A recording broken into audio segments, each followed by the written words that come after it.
Bonjour à tous, aujourd'hui nous allons étudier comment la Chine gère ses besoins en énergie. La Chine est devenue le premier pays consommateur d'énergie au monde.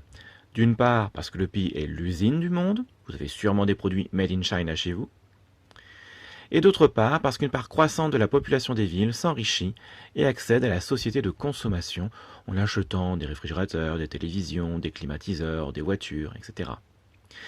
Mais comment la Chine gère ses ressources limitées en énergie? Localisons d'abord la Chine.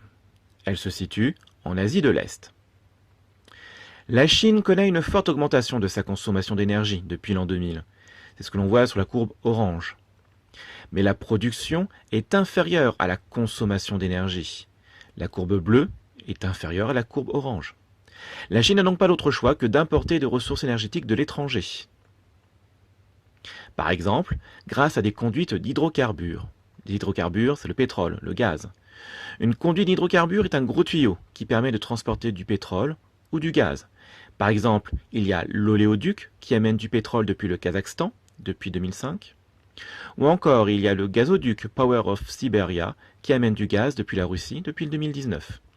Autre solution, importer des hydrocarbures par bateau, du pétrole sur des pétroliers, ou du gaz sur des méthaniers venant souvent du Moyen-Orient, par exemple l'Arabie Saoudite.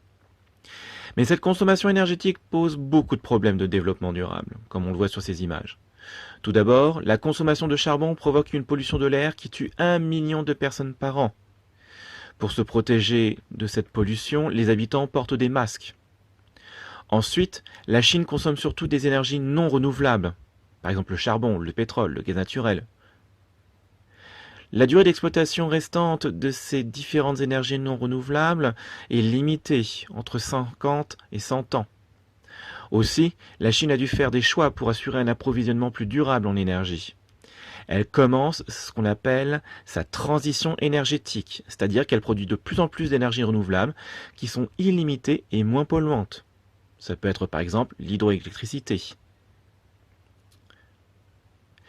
Donc par exemple, la Chine a construit cette centrale solaire en forme de panda en 2017 à Datong, Jiangxi. La Chine a construit aussi d'immenses parcs d'éoliennes sur terre ou sur mer pour avoir l'énergie du vent.